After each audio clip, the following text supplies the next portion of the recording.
সম্মানিত হাজিরিন, আমি আজ আপনাদের খেদমতে আত্মীয়তার সম্পর্ক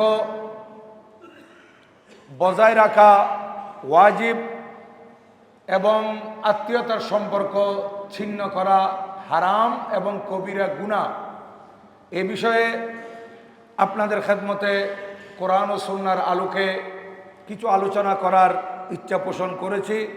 বাকি ওয়ামা তৌফিকি ইল্লা বিল্লাহ আলাইহি তাওয়াক্কালতু ওয়া ইলাইহি উনীব। আমি সেই বিষয়ের দিকে লক্ষ্য করে কোরআনুল করিম থেকে চতুর্থতম পারার সূরা নিসায়ের প্রথম আয়াতের শেষের অংশ আমি তেলাওয়াত করেছি।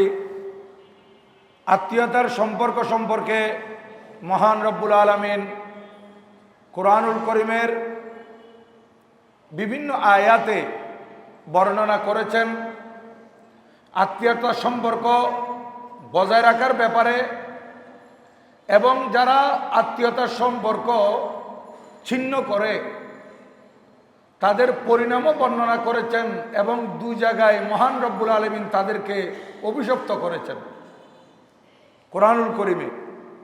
এবং আহাদিসে মুবারাকা অসংখ্য বুখারী শরীফ, মুসলিম শরীফ, সিহাহ-এ-সিত্তার অন্যান্য হাদিসের কিতাব, মেশকাত শরীফ সহ বহু হাদিসের কিতাবে আত্মীয়তার সম্পর্ক বজায় রাখার ফজিলতের উপর এবং বিচ্ছিন্ন করার শাস্তি এবং পরিণামের ব্যাপারে অনেক এসেছে। তাই আমরা আত্মীয়তার সম্পর্ক বজায় রাখব। এটা একটা কিয়ামতের আলামত। মানুষের মধ্য থেকে আন্তরিকতা উঠে যাবে, মানুষ হিংস্র হয়ে উঠবে, মানুষ একজন আরেকজনের প্রতি আন্তরিকতা পোষণ করবে না, বরং শত্রুতা পোষণ করবে। এটা কিয়ামতের আলামত। তাই আমাদেরকে বুঝতে হবে যে আমরা আত্মীয়তার সম্পর্ক বজায় রাখলে কত বেশি দয়া পাবো আল্লাহর পক্ষ থেকে, কত বেশি মেহেরবানি পাবো। আর আত্মীয়তার সম্পর্ক যদি আমরা ছিন্ন করি তাহলে আমাদের জন্য বড় ভয়াবহ পরিণাম অপেক্ষা করছে। শুধু তাই নয়, হাদিসে পাকের মধ্যে আছে যারা আত্মীয়তার সম্পর্ক ছিন্ন করে, ব্লাড সম্পর্ক, রক্তের সম্পর্কের আত্মীয়তার সাথে সম্পর্ক ছিন্ন করে, তাদের দিকে কিয়ামতের দিন আল্লাহ পাক রহমতের দৃষ্টিও দেবেন না। এবং মানুষ অপরাধ করে, অপরাধ করার পর আল্লাহ সুবহানাহু ওয়া তাআলার কাছে ক্ষমা চাইলে আল্লাহ পাক ক্ষমা করে দেন। কিন্তু মনে রাখবেন, আল্লাহ তাআলার দরবারে আপনি যদি আল্লাহর হকের ব্যাপারে অবহেলা করতে গিয়ে ৭০টির মতো অপরাধ করেছেন, একটি দুটি নয়, ৭০টি অপরাধ করেছেন। এই ৭০টি অপরাধ করার পর আল্লাহ সুবহানাহু ওয়া তাআলার কাছে যদি আপনি ক্ষমা চান, আল্লাহ পাক বড় দয়াবান, আল্লাহ পাক বড় মেহেরবান, আল্লাহ পাক আপনাকে ক্ষমা করে দিবেন। কিন্তু এই ৭০টি অপরাধ আল্লাহর দরবারে করার চাইতে আত্মীয়তার সম্পর্ক ছিন্ন করার একটি অপরাধ যদি করেন, এটা আরো মারাত্মক। ওই ৭০টি অপরাধ থেকে এটা আরো বড় মারাত্মক অপরাধ যে আপনি আত্মীয়তার সম্পর্ক ছিন্ন করেছেন। কারণ এটা হচ্ছে বান্দার হক সংশ্লিষ্ট।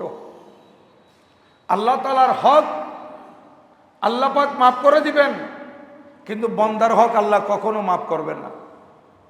তাই আমাদের যারা আত্মীয় স্বজন, আমাদের দেশীয় ভাষায় একটা কথা আছে, আগে খেস পরে দরবেশ। প্রথমে আত্মীয়তার দিকে দেখতে হবে। আপনার আত্মীয় আপনার কাছে অধিক হকদার। যেমন আমি অনেক সময় বলেছি আপনাদের খেদমতে, প্রতিবেশীর কথা যখন আসছিল, প্রতিবেশীর হকের ব্যাপারে আমি বলেছিলাম, নবীজি ইরশাদ করেছেন যে প্রতিবেশী মুসলমান আপনার আত্মীয়, তিনি আপনার কাছে তিনটি হক পাচ্ছেন। তিনটি হক। একটি হচ্ছে আত্মীয়তার হক, দ্বিতীয়টি মুসলমান হওয়ার হক, তৃতীয়টি হচ্ছে প্রতিবেশী হওয়ার হক। তিনটি হক পাচ্ছেন। তাহলে আত্মীয়তার সম্পর্ক আগে। দ্বিতীয় নম্বর, যদি শুধু মুসলমান আপনার প্রতিবেশী, উনি আপনার থেকে দুটি হক পায়। একটি হচ্ছে মুসলমান হওয়ার হক, আপনার মুসলমান ভাই তিনি এই জন্য একটা হক পাচ্ছেন। আরেকটি হক হচ্ছে উনি আপনার প্রতিবেশী হিসেবে হক পাচ্ছেন। তৃতীয় নম্বর, আপনার প্রতিবেশীর মধ্যে ভিন্ন ধর্মের মানুষ থাকতে পারে। আমাদের প্রতিবেশী হিন্দু, বৌদ্ধ, খ্রিস্টান আছে, এরও আমাদের থেকে হক পাবে। একটি, উনি আমার প্রতিবেশী হওয়ার হক আমার থেকে পাবে। ওনার হক আমাকে আদায় করতে হবে। উনি ভিন্ন ধর্মের লোক বিদায় উনি আমার প্রতিবেশী, আমি ওনার উপর জুলুম করতে পারবো না। শরীয়ত এই অনুমতি আপনাদেরকে দেয় নাই, আমাদেরকে দেয় নাই। প্রতিবেশীর হক সবসময় আমাদেরকে আদায় করতে হবে। তাইলে প্রতিবেশীর হক যদি আমরা আদায় করি, তাহলে আমরা আল্লাহর পক্ষ থেকে অনেক দয়া এবং মেহেরবানি পাব। আর বিশেষ করে আত্মীয়তার মধ্যে প্রথম নম্বরে আসতেছে বাবার দিকের আত্মীয়। বাবার দিকের আত্মীয় মানে আপনার ভাই, আপনার চাচা, আপনার জ্যাঠা, আপনার ফুফু, আপনার দাদা, আপনার দাদি, ওনারা হচ্ছেন আমাদের বাবার দিকের আত্মীয়। এরা এক নম্বরে হকদার। এদের সাথে সব সময় আমাদের ভালো সম্পর্ক রাখতে হবে এবং সুসম্পর্ক বজায় রাখতে হবে। দ্বিতীয় নম্বর, মায়ের দিকের আত্মীয়। যেমন আমার মা তো আছেনই, খালা, মামা, নানা, নানি, ওনারা হচ্ছেন আমার মায়ের দিকের আত্মীয়। আবার এদিকে তৃতীয় নম্বরের আত্মীয় হচ্ছে যে আত্মীয়তা বৈবাহিক সূত্রে আমার সাথে হলো। বৈবাহিক সূত্রে যারা আমার আত্মীয় হয়েছে তারাও আমার কাছে হক পাবে, তাদের সাথেও সুসম্পর্ক বজায় রাখতে হবে। এটা হচ্ছে তৃতীয় নম্বরের। প্রথম নম্বর বাবার দিকের, দ্বিতীয় নম্বর মায়ের দিকের, তৃতীয় নম্বর হচ্ছে বৈবাহিক সূত্রের। কিন্তু কালের পরিবর্তনে তৃতীয় নম্বরেরটা এখন আমাদের কাছে এক নম্বরে চলে আসছে। আমরা নিজের ভাইকে তত দেখতে পারি না যত বেশি শালাকে দেখতে পারি। আমরা নিজের বাবাকে তত কদর করি না যত বেশি শ্বশুরকে কদর করি। এটা বর্তমানে আমাদের সমাজে, এটা বাস্তব কথাগুলো আমি আপনাদের খেদমতে তুলে ধরছি। মাকে তত ইজ্জত করে না, শ্বশুরকে যত ইজ্জত করে। হ্যাঁ, আপনার শ্বশুর, আপনার শাশুড়ি, আপনার শালা, আপনার সম্বন্ধী, এরা আপনার আত্মীয়, এরা বৈবাহিক সূত্রে আপনার আত্মীয় হয়েছে। এরা হয়েছে আপনি বিবাহ করার পর, আপনি উপযুক্ত হয়েছেন, তারপর বিয়ে করেছেন, ওই সম্পর্ক আপনার সাথে হওয়ার কারণে তারা আপনার আত্মীয় হয়ে গেছে বৈবাহিক সূত্রে। কিন্তু আপনার জন্মলগ্ন থেকে যে আত্মীয়গুলো, এগুলোকে আপনি পিছিয়ে ফেলে দিলেন কেন? এই বাপের দিকের এবং মার দিকের যারা, এরা তো আপনার জন্মসূত্রে, জন্মলগ্ন থেকে আপনাকে আপনার বাবা, আপনার মা, আপনার ভাই, আপনার চাচা, আপনার মামা, আপনার ফুফু, আপনার খালা, এরাই তো আপনাকে কোলে কাঁধে করে মানুষ করেছে। এদেরকে আপনি দ্বিতীয় তৃতীয়তে নিয়ে গেলেন, তৃতীয় নম্বরেরটা প্রথম নম্বরে নিয়ে আসলেন, তাহলে এখানে তো আপনি বৈষম্য করলেন। এটা করা যাবে না। হ্যাঁ, বৈবাহিক সূত্রে যে আত্মীয়তার বন্ধন আসে, এগুলোর সাথে আমাদেরকে আত্মীয়তার সম্পর্ক বজায় রাখতে হবে। কিন্তু প্রথম নম্বর যারা, এদেরকে আমাদেরকে প্রায়োরিটি দিতে হবে। কিন্তু এখন সমাজের মধ্যে দেখা যায় চাচা ভাতিজার সাথে সম্পর্ক নাই, এরকম অনেক ঘর আছে। জ্যাঠা ভাতিজার সাথে সম্পর্ক নাই, ইভেন আপন রক্তের ভাই, ভাই ভাইয়ের সাথে সম্পর্ক নাই। দেখেন, এটাকে বলা হয় আত্মীয়তার সম্পর্ক ছিন্ন করা। এটা বড় মারাত্মক, এটা কবিরা গুনাহ এবং এটা হারাম। আর আত্মীয়তার সম্পর্ক বজায় রাখা হচ্ছে ওয়াজিব। ফুকাহায়ে কেরামের মতে আত্মীয়তার সম্পর্ক বজায় রাখা কি? ওয়াজিব। এবং যারা উসুলবিদ আছেন ওনারা বলতেছেন এখানে ওয়াজিবের অর্থ ফরজ। উসুলবিদরা বলতেছেন ওয়াজিব মানে ফরজ, আর ফুকাহায়ে কেরাম বলতেছেন এটা ওয়াজিব, ওয়াজিব মানে এটা ফরজের কাছাকাছি। তাহলে আমরা কত বড় অপরাধ করতেছি যারা আত্মীয়তার সম্পর্ক ছিন্ন করতেছি। হ্যাঁ, আপনি আপনার আত্মীয় যারা আছে, আপনার চাচা, আপনার ফুফু, আপনার বড় আব্বু, আপনার খালা, আপনার মামা, আপনার নানি, আপনার নানা, আপনার দাদা, আপনার দাদি, এদেরকে আপনাকে দেখতে হবে, এদের খোঁজ খবর নিতে হবে। আপনি পয়সাওয়ালা, আপনি বিবাহ করে এখন ছেলে মেয়ে বউ বাচ্চা নিয়ে আলোক হয়ে গেলেন, আর কারোর সাথে সম্পর্ক রাখছেন না, কারো কোনো খোঁজ খবর নিচ্ছেন না। আপনাকে আল্লাহ পাক দৌলত দিয়েছে, এগুলো নিয়ে আপনি নিজের ফ্যামিলি নিয়ে আইয়াসি করতেছেন।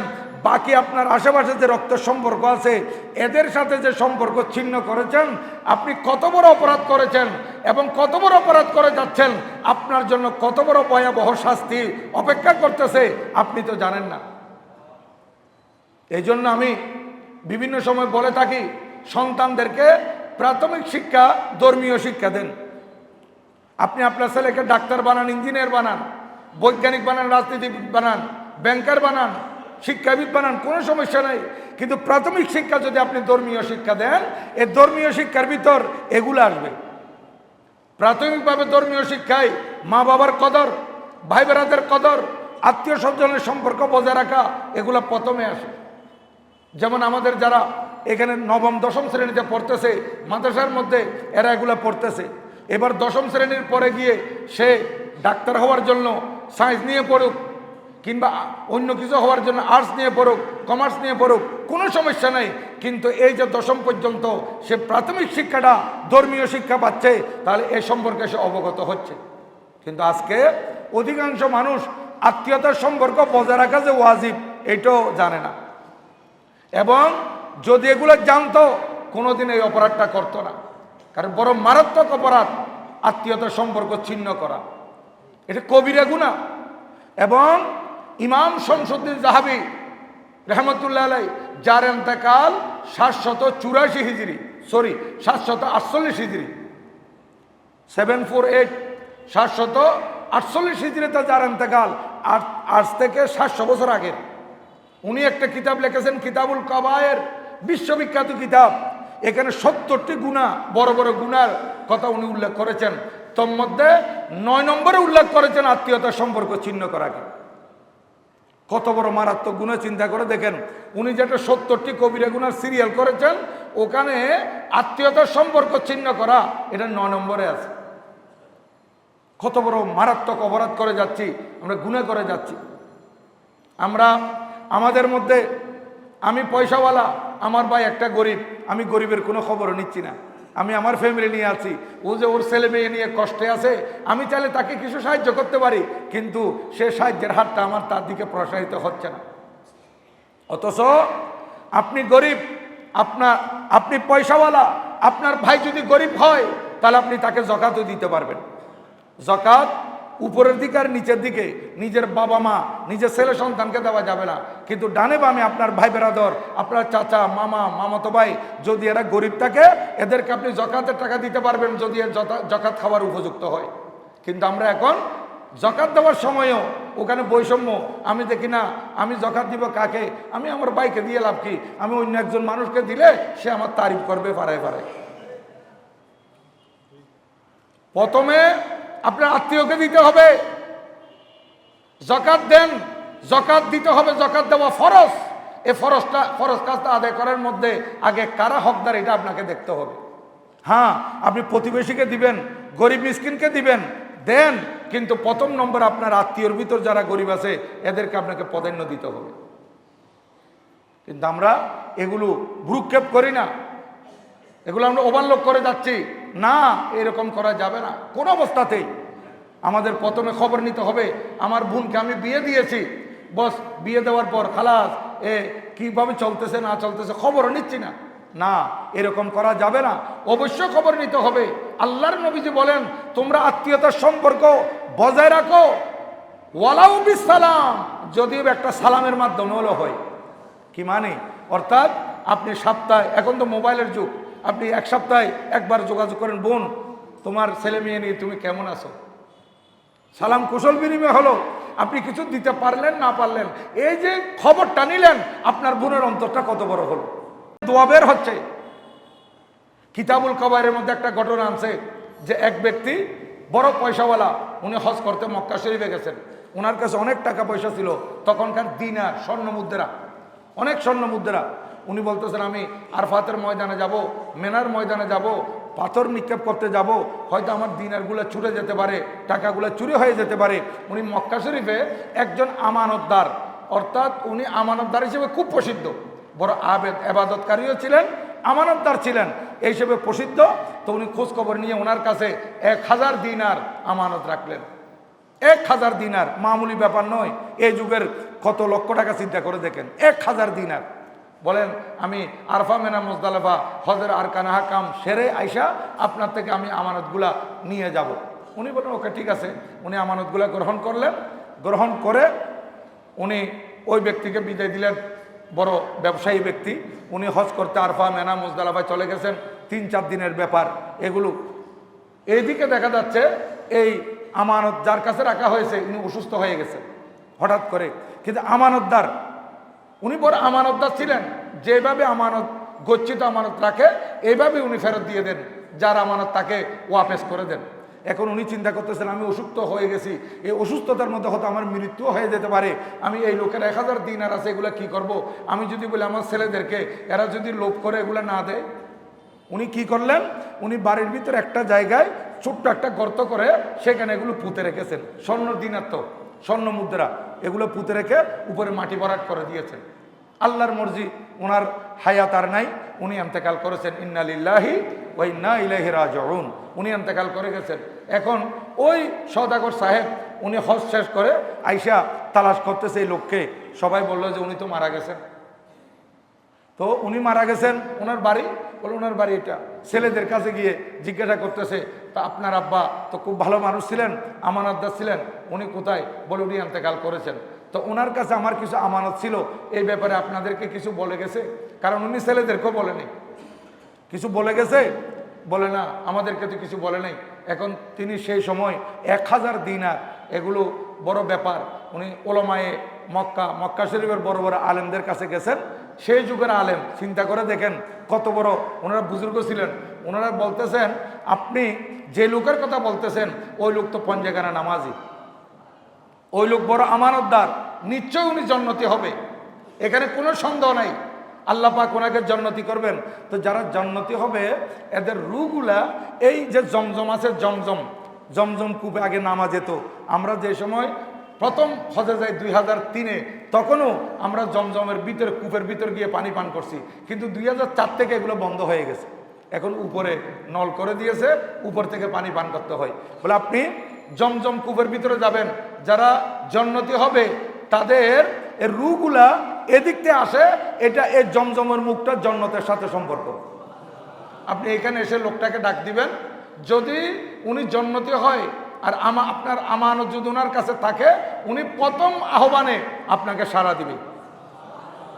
দেখেন ওই ব্যক্তি সওদাগর সাহেব, ওলামা একরামের কথা মতে গভীর রাত, ওলামা একরাম বলেছেন গভীর রাতে যাবেন, দিনের বেলা নয়।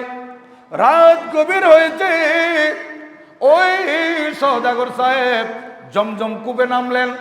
নামার পর আওয়াজ দিলেন, ও আল্লাহর বান্দা, নাম ধরে ডাক দিয়েছেন, আমি আপনাকে আমানত রেখেছিলাম আপনার কাছে, আমার গচ্ছিত আমানতের ব্যাপারে আপনাকে আহ্বান করতেছি, আপনি আমার আহ্বানে সাড়া দেন। কিন্তু মুসলমান কোনো আওয়াজ আসে নাই। এখন উনি কি করলেন, আবার ওলামা ইকরামের কাছে আসলেন, বললেন হুজুর আপনারা তো বলেছেন উনি পঞ্জেগানা নামাজি, উনি বড় আমানতদার, নিশ্চয়ই উনি জান্নাতি হবেন। আর আপনাদের কথা মতে আমি জমজম কূপের ভিতর গিয়ে প্রথমে আহ্বান করলাম, আমার আহ্বানে কোনো সাড়া আসে নাই, আমি কোনো সাড়া পাই নাই। তখন ওলামা ইকরাম বললেন ইন্না লিল্লাহি ওয়া ইন্না ইলাইহি রাজিউন। ইন্না লিল্লাহ পড়লেন। আশ্চর্য হয়, কিরে এই লোকটা জান্নাতি হওয়ার কথা, তো জান্নাতি হলে তো এখানে ওনার রূহ থাকবে, প্রথম ডাকে সাড়া দিবে, কেন সাড়া দিল না? ওলামা ইকরাম বলতেছেন আপনি এক কাজ করেন, জাহান্নামীদের রূহ কোথায় জানেন? জাহান্নামীদের রূহগুলা ওই যে ইয়েমনের মধ্যে একটা বড় কূপ আছে, বরহুদ, একটা বড় কূপ, ওই কূপের সাথে জাহান্নামের সাথে সম্পর্ক। আপনি বরহুদ নামক কূপের মধ্যে আসবেন, এবং ওইদিকে আহ্বান করবেন।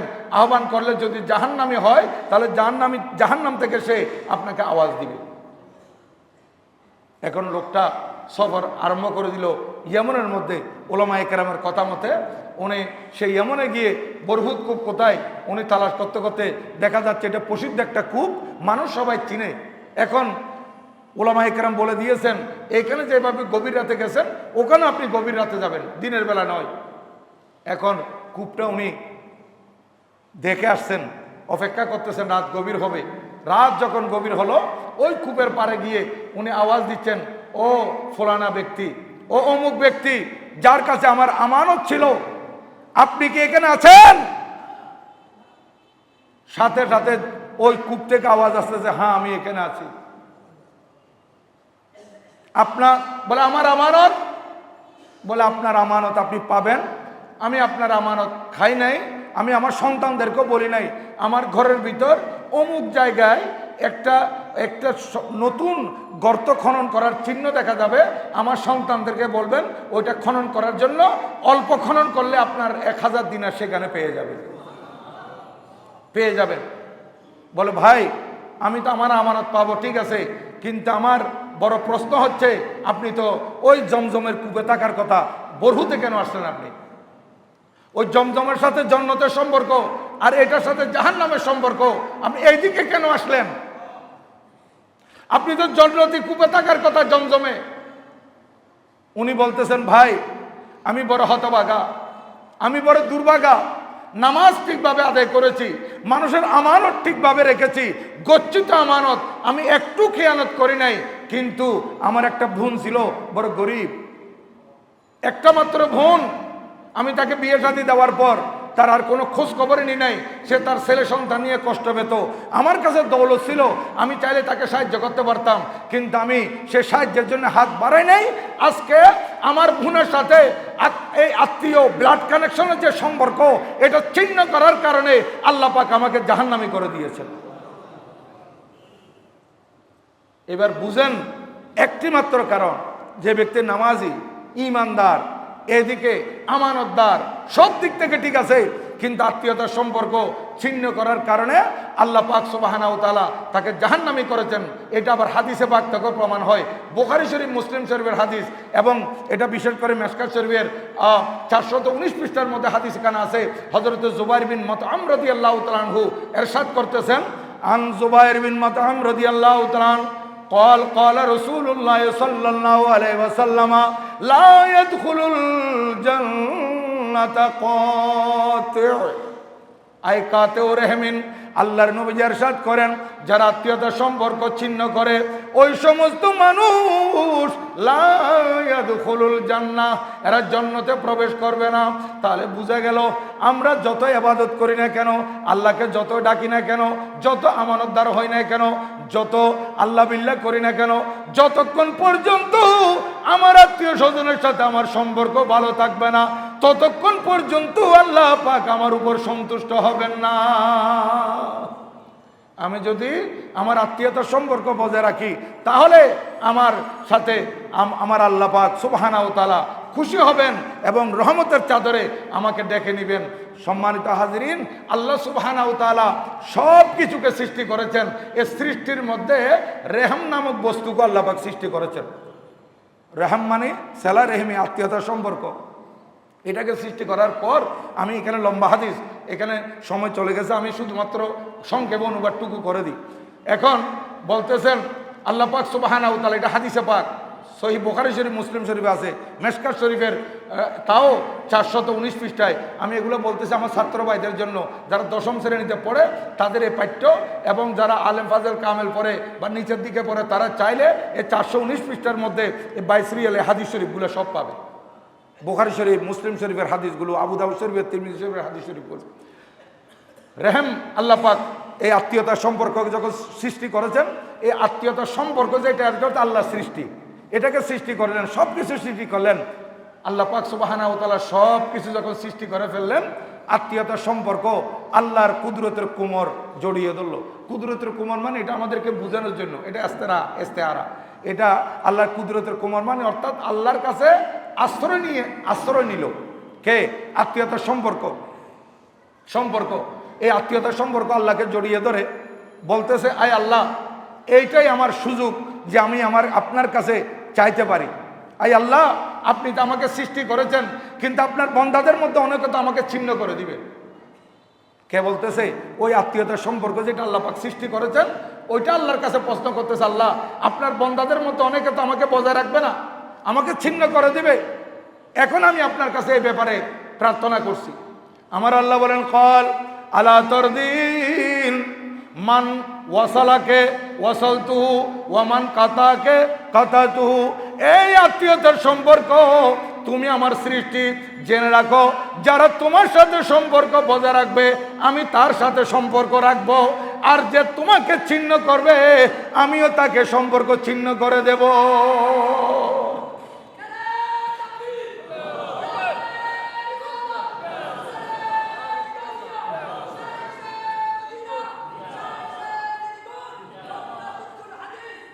তাহলে দেখেন আত্মীয়তার সম্পর্ক এটা কত বড় দামি জিনিস।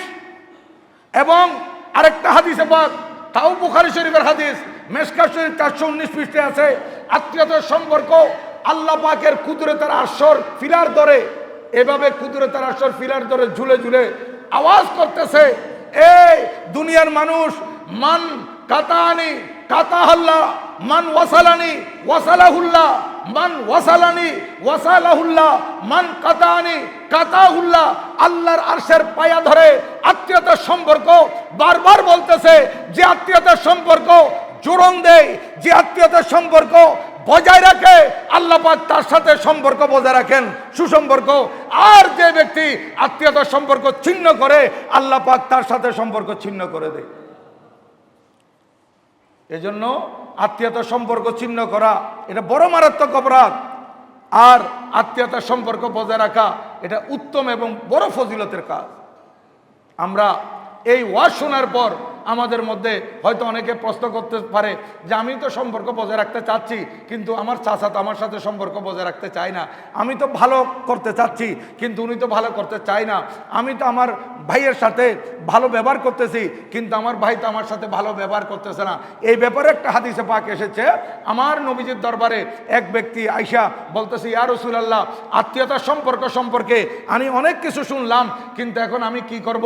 আমি আমার কিছু আত্মীয় আছে, তাদের সাথে আমি ভালো সম্পর্ক রাখতে চাই, কিন্তু তারা তো আমার সাথে খারাপ আচরণ করে। আমি তাদের সাথে ভালো আচরণ করতে যাই, তারা আমার সাথে খারাপ আচরণ করে। আমি তাদের সাথে সহনশীলভাবে অগ্রসর হই, কিন্তু তারা আমার সাথে বর্বর আচরণ করে। হুজুর, আমি কি করতে পারি? এখন আমি তো সবসময় চাই তাদের সাথে সম্পর্ক বজায় রাখার, কিন্তু তারা তো আমার সাথে সম্পর্ক বজায় রাখতে চায় না। এখন আমি কি করতে পারি? আমার নবীজি বলেন, যদি তাই হয়, তুমি ভালো আচরণ করো, তারা তোমার সাথে খারাপ আচরণ করে। তুমি সহনশীল, তারা তোমার সাথে বর্বর আচরণ করে। তুমি তাদের সাথে ভালো ব্যবহার করো, তারা তোমার সাথে গালমন্দ করে।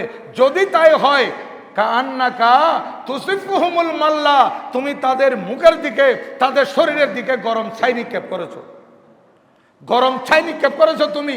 এবং জেনে রাখো, তুমি এইভাবে বজায় রাখতে যাবে, তারা তোমার সাথে খারাপ আচরণ করে, তাই তুমি তাদের সাথে খারাপ আচরণ করবে না। তারা তোমার সাথে খারাপ ব্যবহার করে, তাই তুমি তাদের সাথে খারাপ ব্যবহার করবে না। তুমি ভালো ব্যবহার করবে, তারা ব্যবহার যেভাবে করুক। তুমি ভালো আচরণ করবে, তাদের আচরণ যেভাবে হোক। তারা বর্বর আচরণ করলো, তোমার আচরণ তুমি ঠিক রাখবে। তাহলে কি হবে জানো? যতক্ষণ পর্যন্ত তুমি এ ধৈর্য ধারণ করে, তোমার সাথে তোমার আত্মীয়রা খারাপ আচরণ করতেছে, কিন্তু তুমি ধৈর্য ধারণের মাধ্যমে যদি ভালো আচরণ করে যাও, আল্লাহ পাক সুবহানাহু ওয়া তাআলা তোমার জন্য তাদের অনিষ্ট থেকে বাঁচানোর জন্য একটা ফেরেশতা নিয়োগ করে দিবে। একজন ফেরেশতা তোমার সাথে থাকবে, যে তোমার আত্মীয়গুলো তোমার অনিষ্ট করতে চাইলো, তারা করতে পারবে না। তুমি ভালো আচরণ করে যাও। তাহলে এখন আমাদের এখান থেকে শিক্ষা নিতে হবে, আমার চাচা, আমি ভাতিজা হিসেবে, আমার বাবা নাই, আমার সাথে খারাপ আচরণ করতেছে, আমি চাচার সাথে ভালো আচরণ করব। আমার আপন ভাই আমার সাথে গালমন্দ করতেছে, আমি আমার ভাইয়ের সাথে ভালো আচরণ করব। আমি খারাপ করব না। তারা যদিও বা বর্বর আচরণ করে, আমি সহনশীল আচরণ করব। তাহলে কি হবে? আল্লাহ পাকের দয়া আমার উপর থাকবে। এবং শুধু দয়া আমার উপর থাকবে এতটুকু নয়, ফেরেশতা আমাকে সেভ করবে তাই নয়, এটা আমার কিয়ামতের ময়দানে নাজাতের উসিলা হয়ে যেতে পারে। এবং আরেকটা হাদিসে পাকের মধ্যে আছে, এটা আমি শেষ করতেছি, এটা আরও বলার দরকার ছিল কিন্তু সামনের দিকে এগুতে পারবো না, কারণ আমাকে আগামী জুমা থেকে হযরতে আমিরুল মুমিনিন ও খলিফাতুল মুসলিমিন ইসলামী জাহানের প্রথম এবং প্রধান খলিফা আফজলুল বশর বাদাল আম্বিয়া আলাত তাহকিক ওনার ব্যাপারে কিছু আলোচনা করতে হবে। এই জন্য আগামী জুমায় আল্লাহ যদি আমাকে হায়াতে বাঁচিয়ে রাখেন আপনাদের সামনে আসতে পারি, সেই হযরতে সিদ্দিক আকবর রাদিয়াল্লাহু তাআলা সম্পর্কে আলোচনা হবে। আর এই আত্মীয়তার সম্পর্কের আলোচনা এক পর্বের মধ্যে আমি শেষ করতে হচ্ছে।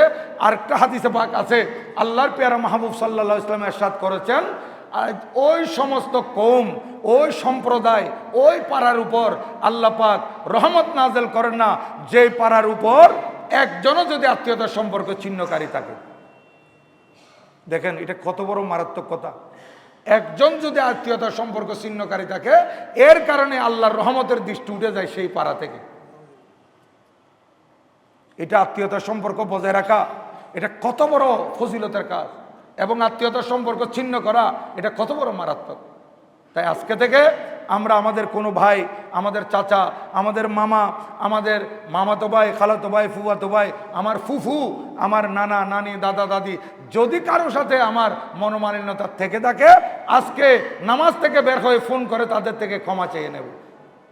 ফোন করে ক্ষমা চেয়ে নেবেন যে আপনি আমার আত্মীয়, আপনি আমার ব্লাড কানেকশনের আত্মীয়, আপনি আমার বৈবাহিক সূত্রের আত্মীয়, আপনি আমার মায়ের দিকের আত্মীয়, আপনি আমার ভাইয়ের দিকের বাবার দিকের আত্মীয়, আপনার সাথে আমার সম্পর্ক ছিন্ন ছিল, এটা আমি ভুলে গেছি, আপনিও ভুলে যান। আমরা মুসলমান, আমাদের ইসলামের শিক্ষা আত্মীয়তার সম্পর্ক বজায় রাখা ওয়াজিব, এই কারণে আমি আপনাকে ফোন করলাম। এইভাবে আপনারা আত্মীয়তার সম্পর্কগুলো যদি ঠিক করে নেন, দেখবেন আল্লাহর রহমতের ঝর্ণা দ্বারা আমাদের উপর নাজিল হবে।